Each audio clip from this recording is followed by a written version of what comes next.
Voilà donc le psaume 73, un psaume d'Asaph. Et Asaph, on voit ici à travers ce psaume, il fait face à une question difficile. En voyant le bonheur et la prospérité des méchants, il va s'interroger, il va se dire, bon j'extrapole un petit peu, mais il va se dire, mais comment se fait-il que les injustes prospèrent plus que les justes ? Est-ce que ça voudrait dire que Dieu est injuste ? Est-ce que ça vaut la peine de se purifier les mains ? Est-ce que ça vaut la peine de marcher dans la sainteté ? Et ce sont ces questions-là auxquelles nous allons répondre ce matin. Donc le psaume 73, un psaume d'Asaph, et il va dire, oui, Dieu est bon pour Israël, Dieu est bon pour son peuple, pour ceux qui ont le cœur pur. Toutefois, mon pied allait fléchir, mes pas étaient sur le point de glisser, car je portais envie aux insensés en voyant le bonheur des méchants. Et peut-être que quelqu'un vit cette situation aujourd'hui, peut-être qu'en voyant le bonheur des méchants, le bonheur de ceux qui ne suivent pas Dieu, peut-être que tu leur portes envie en te disant « mais ils réussissent mieux que moi ». Et c'est ce qu'Asaph va constater aussi. Il va dire « mais rien ne les tourmente jusqu'à leur mort. Leur corps est chargé d'embonpoint. Ils n'ont aucune part aux souffrances humaines. Et ils ne sont point frappés comme le reste des hommes. L'orgueil leur sert de collier, la violence est le vêtement qui les enveloppe. L'iniquité sort de leurs entrailles. Les pensées de leur cœur se font jour. Ils raillent, parlent méchamment d'opprimés. Ils profèrent des discours hautains. Ils élèvent leur bouche jusqu'aux cieux. Leur langue se promène sur la terre. Voilà pourquoi son peuple se tourne de leur côté. Il avale l'eau abondamment et il dit « Comment Dieu saurait-il ? Comment le Très-Haut connaîtrait-il » Ainsi sont les méchants. Toujours heureux, ils accroissent leur richesse. Et Asaph, découragé, va dire « C'est donc en vain que j'ai purifié mon cœur et que j'ai lavé mes mains dans l'innocence. Chaque jour, je suis frappé. Tous les matins, mon châtiment est là. Si je disais, je veux parler comme eux, voici, je trahirais la race de tes enfants. » C'est un peu comme s'il disait « Mais qu'est-ce qu'il me reste à faire ?» Et au verset 16, il va dire « Quand j'ai réfléchi là-dessus pour m'éclairer, la difficulté fut grande à mes yeux. Jusqu'à ce que j'ai pénétré dans les sanctuaires de Dieu et que j'ai pris garde au sort final des méchants. » Et là, son discours va changer. Il va dire « Oui, tu les places sur des voies glissantes. Tu les fais tomber et les mets en ruine. Et quoi ? En un instant, les voilà détruits. Ils sont enlevés, exterminés par une fin soudaine. Comme un songe au réveil, Seigneur, à ton réveil, tu repousses leur image. Lorsque mon cœur s'aigrissait et que je me sentais percé dans les entrailles, j'étais stupide, sans intelligence. J'étais à ton égard comme les bêtes. Cependant, je suis toujours avec toi. Tu m'as saisi la main droite, tu me conduiras par ton conseil, puis tu me recevras dans la gloire. Quel autre ai-je au ciel que toi ? Et sur la terre, je ne prends plaisir qu'en toi. Ma chair et mon cœur peuvent se consumer. Dieu sera toujours le rocher de mon cœur et mon partage. Car voici ceux qui s'éloignent de toi périssent. Tu réduis au silence tous ceux qui te sont infidèles. Pour moi, m'approcher de Dieu, c'est mon bien. Je place mon refuge en le Seigneur, l'Éternel, afin de raconter toutes tes œuvres. Amen. Gloire à Dieu. Je vous invite à garder la Bible ouverte puisqu'on va revenir dans le psaume, on va le détailler. Et donc la question qu'on peut se poser, c'est est-ce que ça vaut la peine d'être chrétien et est-ce que ça vaut la peine de suivre le Seigneur ?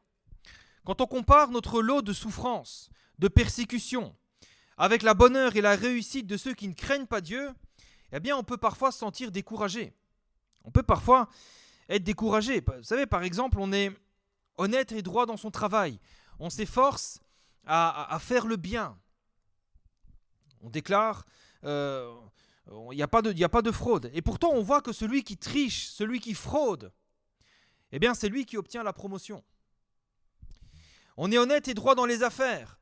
On déclare ce qu'on gagne, on déclare nos revenus, on paye nos impôts, etc. Mais pourtant, on voit que c'est celui qui triche et qui fraude qui est plus riche que nous. Il s'en sort mieux que nous. Et puis on remarque que ceux qui font le bien, on les moque, on les raille, on les méprise. Et on a plutôt du respect pour ceux qui font le mal. Et il peut nous arriver quelque part d'envier le bonheur des méchants et de se dire mais à quoi bon faire le bien ? À quoi bon d'être juste ? À quoi bon s'échiner à vouloir purifier nos cœurs ? Et on peut se dire on va un petit peu frauder aussi, on va un petit peu tricher. Et puis moi aussi, comme ça, je pourrais vivre un peu mieux. Et le psaume 73 va répondre à cette question et va permettre de lever le voile sur ce qu'il y a derrière le bonheur apparent des méchants, leur réussite, et on va découvrir que finalement, on n'a rien à envier des méchants, absolument rien. Avant d'aller un peu plus loin, je crois qu'il est bien de définir ce qu'est le méchant. Qu'est-ce que la Bible appelle les méchants ? Nous, dans la langue française, un méchant, c'est quelqu'un qui fait du mal. Mais la Bible donne une définition plus large de ce qu'est les méchants. Dans la Bible, eh bien, les méchants, c'est tout simplement le contraire du juste. Ce ne sont pas seulement ceux qui font du mal, mais plutôt tous ceux qui ne vivent pas selon Dieu, tous ceux qui ne vivent pas selon la parole de Dieu. Et la Bible fait ce contraste-là entre le juste et l'injuste, le juste et le méchant, pour montrer qu'ils sont en opposition, comme la lumière et les ténèbres. Le méchant, c'est l'inverse du juste. Il dit par exemple, Genèse 18, 23, Abraham dira au Seigneur, « Feras-tu périr le juste avec le méchant ?» Vous voyez, c'est l'inverse. « Mieux vaut le peu du juste que l'abondance de beaucoup de méchants. » Psaume 37, verset 16. Et dans Matthieu 13, 49, Jésus dira, « Il en sera de même à la fin du monde. Les anges viendront séparer les méchants d'avec les justes. » Vous voyez, donc le méchant, ce n'est pas seulement celui qui fait du mal, c'est surtout celui qui ne vit pas selon Dieu. Maintenant, comment est-ce qu'on reconnaît le méchant ? Eh bien, on le reconnaît surtout à ses œuvres. C'est comme ça qu'on reconnaît le méchant, comme on reconnaît un arbre à ses fruits. Et les œuvres du méchant, c'est vrai, il faut le reconnaître, elles sont caractérisées par le mal. Et c'est normal, c'est logique, puisque les méchants vivent sans Dieu, ils n'ont pas la crainte de Dieu, et toutes leurs actions sont motivées par les pulsions et les désirs de leur cœur qui est mauvais, qui est soumis au diable. Genèse chapitre 6, verset 5, on voit dès l'origine comme quoi il n'y a rien de nouveau sous le soleil. Il est dit que l'Éternel vit que la méchanceté des hommes était grande sur la terre et que toutes les pensées de leur cœur se portaient chaque jour uniquement vers le mal. Ça a été écrit il y a plusieurs milliers d'années, mais c'est tellement actuel. Donc ce qui peut être difficile pour nous, c'est lorsque nous considérons l'abondance, le bonheur et la réussite du méchant, malgré toute sa méchanceté, malgré toute sa malice, on le voit prospérer. Et pour nous qui nous efforçons à marcher et à vivre d'une manière juste, eh bien ça peut être difficile pour nous. On peut se dire, mais Seigneur, comment tu peux faire prospérer le méchant et moi me faire vivre dans l'épreuve et dans les difficultés ? Le psaume 73, verset 6, le psalmiste dira à Asaph, quand j'ai réfléchi là-dessus pour m'éclairer, la difficulté fut grande à mes yeux. Il y avait une grande difficulté, une grande peine, il avait du mal à saisir. Et le psalmiste va constater que malgré leur méchanceté, eh bien les méchants ne sont pas tourmentés. Jusqu'à leur mort, ils vivent dans l'insouciance. C'est un peu mangeons et buvons. Ils font la fête, ils ne se soucient pas du lendemain. Et on a l'impression que leur vie n'est faite que de plaisir, de délices, sans conséquence. Et ça peut faire envie. Il dit que leur corps est chargé d'embonpoint, verset 4. On voit que malgré une vie loin de la crainte de Dieu, eh bien, ils sont quand même en bonne santé.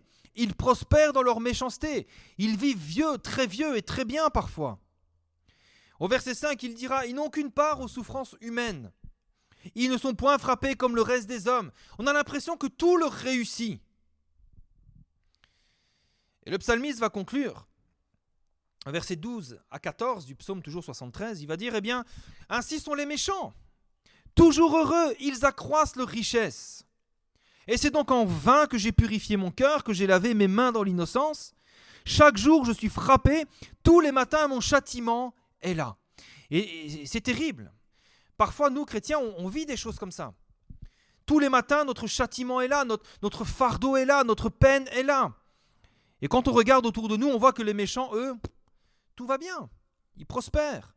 Ils s'achètent des nouvelles voitures, ils bâtissent. Et on peut avoir l'impression qu'il y a plus d'avantages à vivre sans Dieu qu'à vivre pour Dieu. On se dit, mais à quoi bon ? Qu'il aurait plus d'avantages à rester pécheur qu'à marcher par la foi. On se dit, mais quel bénéfice ai-je à marcher par la foi ? À quoi bon servir le Seigneur si les méchants réussissent mieux que nous et semblent plus heureux et plus épanouis que nous ? Et le psalmiste est découragé, il ne parvient pas à comprendre comment Dieu peut laisser les méchants prospérer alors que les justes souffrent. Et le psalmiste va faire quelque chose. Il va entrer dans les sanctuaires de Dieu. Il va entrer dans la présence de Dieu, et là, ses yeux vont s'ouvrir. Un peu comme si les écailles de ses yeux tombaient, c'est comme s'il voyait un petit peu l'envers du décor. C'est un peu comme si Dieu lui montrait, mais ne t'arrête pas au bonheur apparent des méchants. Je vais te montrer ce qu'il y a derrière, et tu vas comprendre pourquoi le sort du juste est infiniment meilleur que le sort du méchant. Et il va comprendre cette chose importante.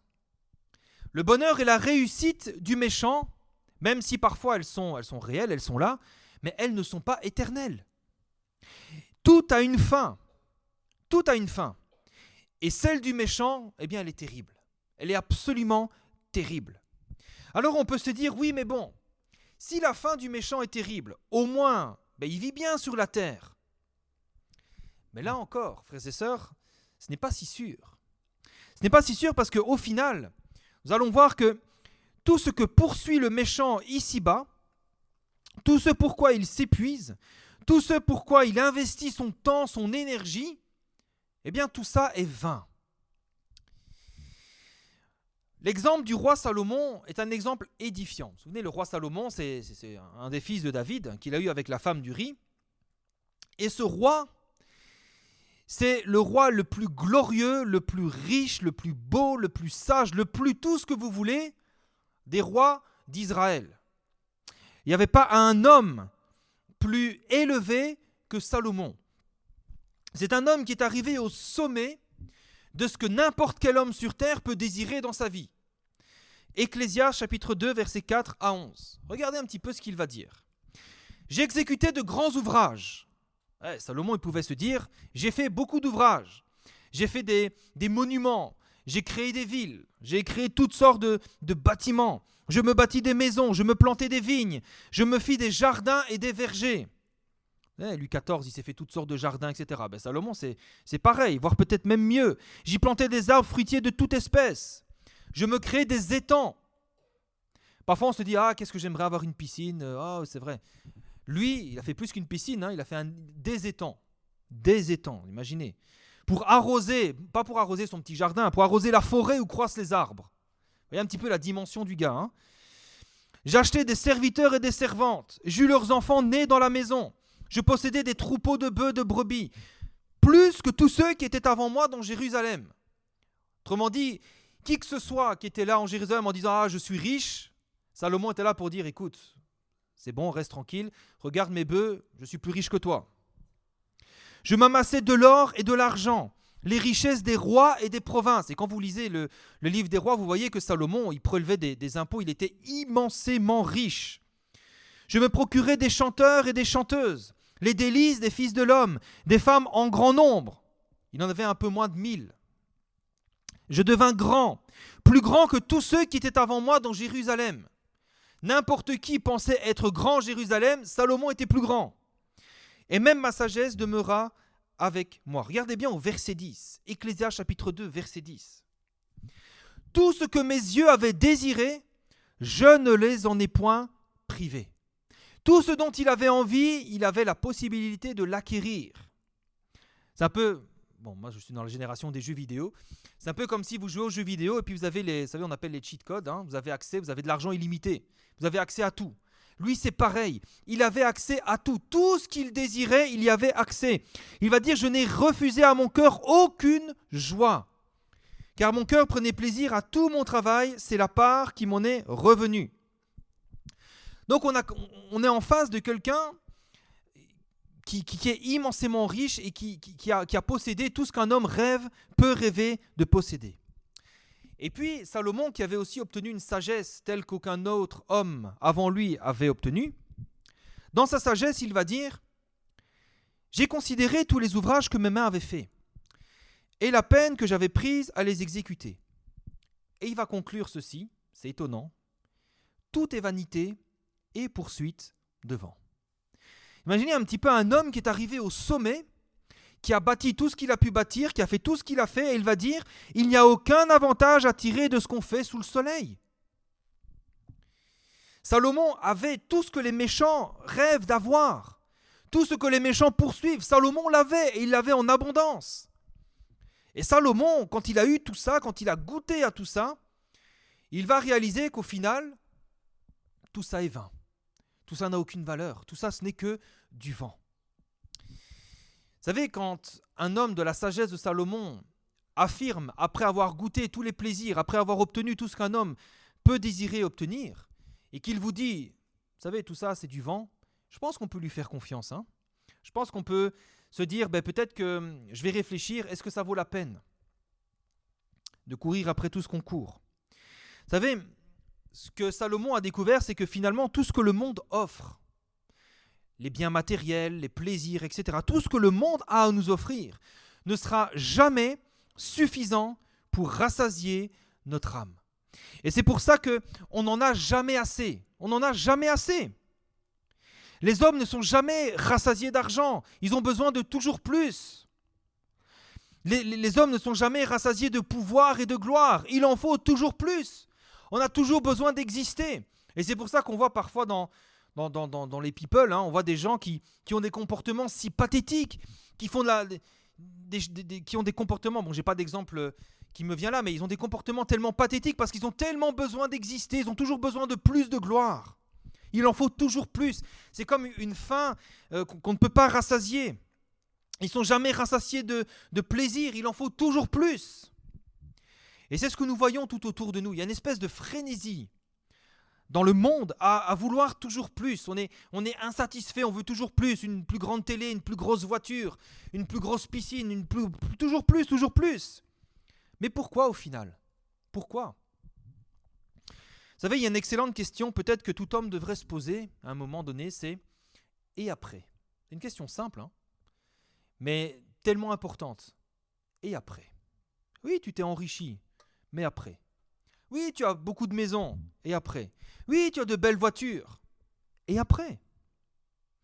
Vous savez, Jésus en a parlé à travers une parabole de cette fameuse question « et après ?» Dans Luc 12, versets 16 à 20, version du Sommeur, je vais lire pour vous. Il est dit que le domaine d'un riche propriétaire avait rapporté de façon exceptionnelle. Et l'homme se mit à réfléchir. Et il va dire, qu'est-ce que je vais faire, se demandait-il. Je n'ai pas assez de place pour engranger toute ma récolte. Et il va dire, voilà, je sais ce que je vais faire. Je vais démolir mes greniers et je vais en construire de plus grands. Et j'y entasserai tout mon blé et tous mes autres biens. Et après quoi je pourrais dire, eh bien mon ami, te voilà pourvu de biens en réserve pour de nombreuses années. Repose-toi, mange, bois et jouis de la vie. Mais Dieu va lui dire, pauvre fou que tu es, insensé, cette nuit même tu vas mourir, et tout ce que tu as préparé pour toi, qui va en profiter? Et après? Vous savez, tout ce que poursuit le méchant n'est que vanité. Tout ce qu'il poursuit, ce n'est que poursuite de vent. Mais il y a quelque chose de plus terrible. C'est sa fin. Vous savez, quand le monde court dans sa frénésie, quand le monde court après toujours plus, en réalité, qu'est-ce qui se passe? Eh bien, le psaume 73, versets 18 à 20, nous permet de voir l'envers du décor. Alors que le monde pense obtenir le bonheur, obtenir la vraie joie en courant après tous les plaisirs du monde, eh bien en réalité, qu'est-ce qui se passe? Au verset 18, il est dit « Tu les places sur des voies glissantes. Tu les fais tomber et tu les mets en ruine. Et quoi, en un instant, les voilà détruits. Ils sont enlevés, exterminés par une faim soudaine. Comme un songe au réveil, Seigneur, à ton réveil, tu repousses leur image. » Alors que le monde pense connaître le bonheur, la joie, etc. En fait, ils sont sur des voies glissantes. Vous savez, certains ainsi se croient éternels. Ils se croient tout-puissants, invincibles. Certains hommes d'État se prennent même pour des dieux et demandent que leur peuple les adore. Mais la réalité, la vérité, c'est qu'ils sont comme un songe. Ils sont là aujourd'hui, et puis demain ils sont oubliés, demain ils ne sont plus là. Regardez un petit peu l'histoire, tous les plus grands hommes, tous les hommes qui se sont pris pour des dieux ont fini comme ça. Regardez Jules César, mort. Napoléon Bonaparte, terminé. Hitler, terminé. Regardez Kadhafi, terminé. Tous ces hommes, terminés. Ils se croyaient immortels. savez, frères et sœurs, il y a cette réalité à laquelle personne ne peut échapper, même si les hommes se croient éternels, invincibles. Cette réalité, c'est qu'il y a un terme à toute chose ici-bas. Moi, ce qui m'a frappé, vous savez, c'est, on en a déjà parlé, je pense, c'est, vous savez, il y a une année, il y a Jacques Chirac et Johnny Hallyday qui sont morts à peu près dans quelques mois successifs. Et eux aussi, ce sont des hommes qui ont atteint les sommets de la gloire. Jacques Chirac, il a été plusieurs fois président de la République. Johnny Hallyday, il a une carrière de rockstar pendant des dizaines d'années. Mais ils sont où aujourd'hui? Ils sont où aujourd'hui? Ils ont pris le chemin de toute la terre, comme tous les hommes. Il y a un terme à toute chose ici-bas, qu'on le veuille ou non. Peu importe qui tu es, peu importe qui tu penses être, peu importe ta fortune, peu importe, comme on dit, combien tu pèses financièrement. Et au terme de toute chose, qu'est-ce qui se passe? Eh bien, nous comparaîtrons tous et toutes devant le tribunal divin, qu'on le veuille ou non. 2 Corinthiens 5,10 nous dit qu'il nous faut tous comparaître devant le tribunal de Christ, afin que chacun reçoive selon le bien ou le mal qu'il aura fait étant dans son corps. Que tu le veuilles ou non, c'est comme ça. Et ce jour-là, il sera trop tard pour faire machine arrière. Ce jour-là, tu ne pourras pas dire « Ouais, mais j'ai un compte en banque, là, Seigneur, je vais racheter mon salut. » Là, tu ne pourras pas dire « Ouais, mais j'ai fait des œuvres caritatives, j'ai fait ceci. » Non, ce sera terminé. Et c'est ce que Jésus va expliquer à travers une parabole. Vous savez, Jésus nous a tout expliqué. C'est remarquable de voir que dans l'Écriture, il y a tout ce dont nous avons besoin pour la connaissance de notre éternité. Dans Luc 16, versets 19 à 26, on connaît cette histoire, mais on va la relire. Il y avait un homme riche. Cet homme était vêtu de pourpre, de fin lin, ce sont des vêtements, des habits de luxe. Il était habillé en Prada, en Cartier, en tout ce que vous voulez, toutes les marques de luxe. Et chaque jour, il menait joyeuse et brillante vie. Il avait des banquets, voilà, c'est un homme brillant de vie. Et à côté de lui, il y avait un pauvre nommé Lazare. Il était couché à sa porte, il était couvert d'ulcères, il faisait pitié, il n'avait pas de quoi se soigner. Et il était juste désireux de se rassasier des miettes qui tombaient de la table du riche. Il ne demandait pas grand-chose. Et même les chiens venaient encore lécher ses ulcères.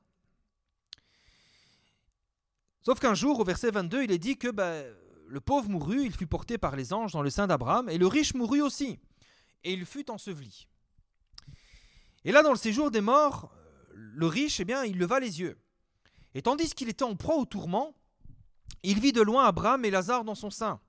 Et il s'écria, « Père Abraham, aie pitié de moi, et envoie Lazare pour qu'il trempe le bout de son doigt dans l'eau et me rafraîchisse la langue. » Là, c'est la situation inverse. C'est le riche qui désire que le pauvre lui donne les miettes de ce qu'il avait.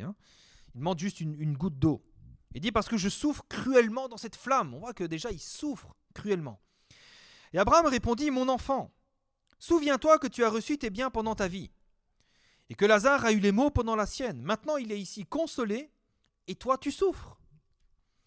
Et d'ailleurs, il y a entre nous et vous un grand abîme, afin que ceux qui voudraient passer d'ici vers vous ou de là vers nous ne puissent le faire. » Et voyez, on comprend peut-être mieux pourquoi il n'y a rien à envier chez le méchant. Imaginez un petit peu le sort de cet homme. Non seulement sa vie n'est que vanité, que poursuite de vent, mais en plus, à quoi lui aura servi ces quelques années de bonheur et d'abondance, de prospérité, face à une éternité de tourments et d'oubli? À quoi ça a servi? C'est ce que Jésus va dire. Que servirait-il à un homme de gagner tout le monde s'il perdait son âme? À quoi ça sert? Alors, frères et sœurs, oui, il y a bien des avantages à être juste et à faire le bien. Et si parfois tu en doutes, rappelle-toi des promesses qui sont pour les justes. Parce que nous qui sommes justes, c'est vrai, nous avons des souffrances. C'est vrai parfois nous sommes atteints par le malheur. Mais est-ce que l'histoire, elle s'arrête là pour nous? Que se passe-t-il quand le malheur atteint le juste? L'Éternel l'en délivre toujours. Autrement dit, quand il y a un malheur qui nous arrive, nous pouvons lever les yeux au ciel, nous pouvons nous réjouir parce que nous savons que la délivrance de l'Éternel est proche pour nous. Alléluia! Toujours le Seigneur délivre les justes qui sont en proie au malheur. Toujours! C'est pas quelquefois, c'est pas quand Dieu en a envie, c'est pas Inch'Allah, c'est toujours.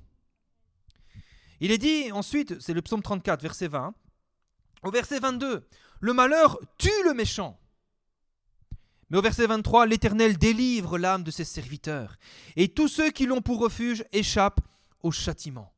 Si le malheur tue le méchant, l'Éternel délivre toujours les justes qui sont atteints par le malheur. Alléluia! Donc quand le malheur arrive dans la vie du méchant, eh bien il n'a pas d'espoir. Où se tourner? Vers qui se tourner? Vers la médecine? La médecine a des limites. Vers qui se tourner? Mais pour nous qui croyons, c'est totalement différent. C'est ce que Asaph va réaliser. Toujours dans le psaume 73 au verset 26, il va dire « Ma chair et mon cœur peuvent se consumer. Dieu sera toujours le rocher de mon cœur et mon partage. » Alléluia. Même si nos cœurs, notre chair se consument, Dieu est toujours là pour être le rocher et notre partage. C'est ce que nous voyons par exemple avec le prophète Élie. C'est un exemple que nous connaissons bien, puisque ça a été prêché récemment. Élie, à un moment donné, il a été découragé. À un moment donné, il était à bout de force. Il demande la mort. Il n'en peut plus. Pourtant, il n'a fait que le bien. Il n'a fait que confondre les faux prophètes de Baal. Mais là, il est complètement découragé. Il est à bout de force, il demande la mort. Et dans ce moment si sombre, qui est venu à son secours? Qui est venu le relever? Qui lui a redonné des forces? Qui l'a consolé? Eh bien, c'est le Seigneur. C'est le Seigneur. Élie était seul dans le désert. Et c'est le Seigneur qui s'est occupé de lui. C'est le Seigneur qui a pris soin de lui. Le Seigneur a restauré totalement son serviteur, au point même que la Bible nous dit, un roi, chapitre 19, verset 8, qu'avec la force que lui donna cette nourriture, la nourriture que Dieu lui a donnée, il marcha 40 jours et 40 nuits jusqu'à la montagne de Dieu, à Horeb. Nous, parfois, on mange juste un bon curry à midi, le soir, on a faim. Lui, avec cette nourriture, il a eu assez pour marcher 40 jours et 40 nuits. Imaginez un petit peu. Psaume 27, verset 10. « Si mon père et ma mère devaient m'abandonner, l'Éternel me recueillerait. » Frères et sœurs, ici-bas, nous avons une espérance bénie en Dieu. Les justes ont cette espérance bénie. C'est que nous ne sommes jamais seuls. Nous ne sommes jamais sans espoir et nous ne sommes jamais sans ressources. Pourquoi? Parce que Dieu est avec nous. Rappelez-vous un petit peu les disciples qui devaient payer l'impôt du temple. Ils n'avaient pas d'argent. Est-ce que c'était un problème? Non. Qu'est-ce que Jésus a fait? Il a fait venir un poisson avec la somme exacte dans sa bouche, un statère. Vous savez, les justes ont ce privilège avec eux. C'est que Dieu est toujours avec eux et que Dieu pourvoit à chacun de leurs besoins. Dans Matthieu 28, verset 20, il est dit « Voici, je suis avec vous tous les jours jusqu'à la fin du monde. » Alléluia, nous ne sommes pas seuls. Quels que soient les temps difficiles que nous vivons, Dieu est là. Si ce sont des temps bénis, des temps de grâce, eh bien oui, Dieu est là. Dieu est là avec nous dans les bons comme dans les mauvais moments, dans les temps faciles comme dans les temps difficiles. Alors évidemment, ça ne nous épargne pas les problèmes. Ce n'est pas parce que Dieu est avec nous qu'on va vivre sur un petit nuage et qu'on va échapper au malheur et aux choses difficiles. Non, ça ne nous épargne pas les problèmes, mais ça nous garantit une chose, c'est que Dieu fera toujours concourir toutes choses pour notre bien. Quoi qu'il nous arrive, le Seigneur le fera concourir pour notre bien. Gloire à Dieu. Et puis donc il y a cet autre avantage, l'avantage le plus important. Pour nous qui sommes justes, justifiés par le sang du Seigneur, par le sang de l'agneau, nous avons une place qui nous est réservée là-haut dans le ciel. Ça, c'est notre plus grand privilège, à cause de nos noms qui sont inscrits dans le livre de vie. Frères et sœurs, les justes ont reçu, on n'a pas reçu une belle vie ici-bas. On a reçu la vie éternelle. C'est une vie qui ne s'achèvera jamais. Au lieu de finir dans les flammes de l'enfer, nous passerons l'éternité dans la gloire de l'Éternel. En lieu de finir dans ce lieu de tourment, d'oubli, nous finirons avec le Seigneur pour l'éternité dans le ciel, dans son ciel de gloire. Apocalypse chapitre 21, versets 3 à 4 nous dit ceci. « Il habitera avec Dieu, l'Éternel habitera avec eux. Ils seront son peuple et Dieu lui-même sera avec eux. Il essuiera toute larme de leurs yeux. La mort ne sera plus, il n'y aura plus ni deuil, ni cri, ni douleur, car les premières choses ont disparu. » Alléluia. Voilà quel est notre partage. Il y a tellement d'avantages à suivre le Seigneur. Ce privilège aussi que quand nous serons devant ce tribunal divin, nous n'entendrons pas le Seigneur nous juger, nous n'entendrons pas le Seigneur nous condamner, mais nous entendrons plutôt le Seigneur nous dire « Entre dans la joie de ton maître, bon et fidèle serviteur. » Alléluia. Quel avantage à suivre le Seigneur. C'est ce que le psalmiste dira aussi au verset 24, toujours du psaume 73. « Tu me conduiras par ton conseil. » Ici-bas, nous avons le conseil de Dieu qui nous conduit dans chaque décision que nous avons à prendre, dans chacun des choix que nous avons à faire. Nous pouvons compter sur le conseil de Dieu. Et puis à la fin, tu me recevras dans la gloire. Alléluia. Quel privilège, hein. Nous sommes conduits par le Seigneur et puis le Seigneur nous reçoit dans sa gloire. En conclusion, frères et sœurs, nous ne devons pas envier le sort des méchants. Mais nous devons mettre toutes choses en regard de l'éternité, avec cette perspective de l'éternité, et avancer par la foi. Rappelons-nous de ces paroles de Jésus qui nous dit « Que servirait-il à un homme de gagner le monde s'il perdait son âme ? Ou que donnerait un homme en échange de son âme ?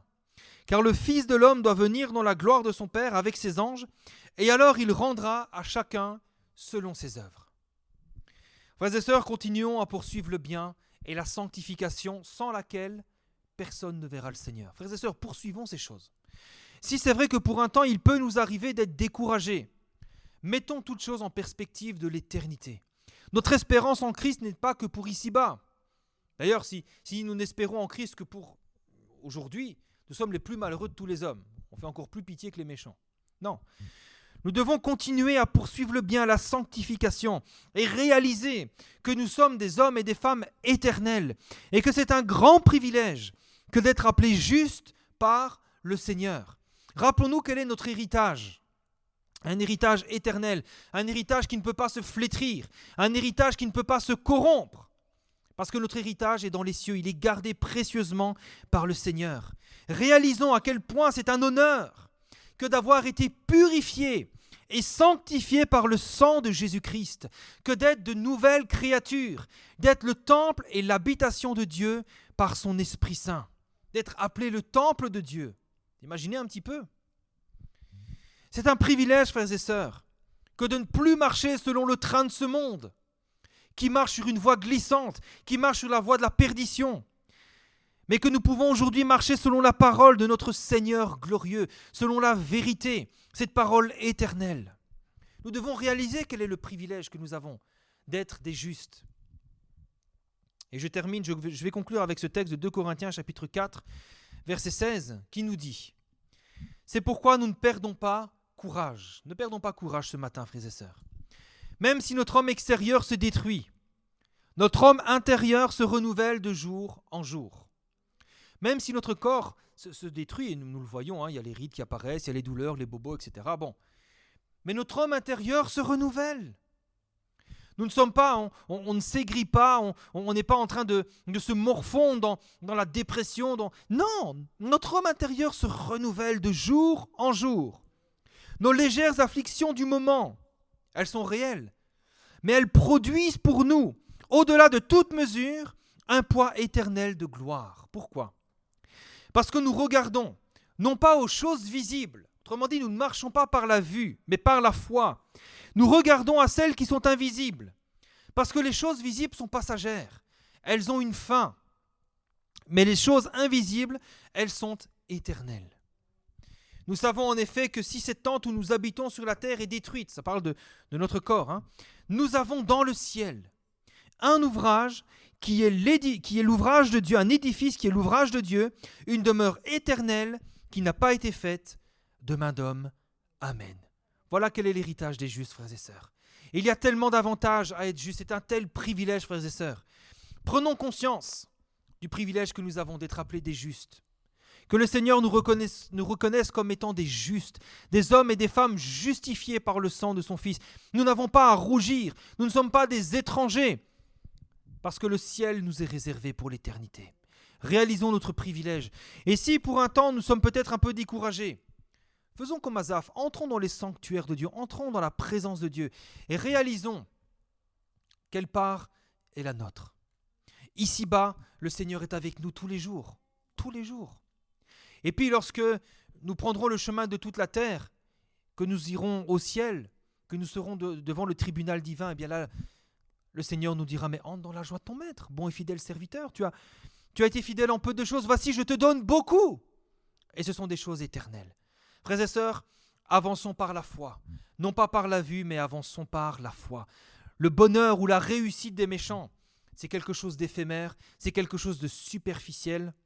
Il y a tellement plus de bonheur à marcher selon les voies du Seigneur qu'à marcher selon les voies des méchants. Alléluia!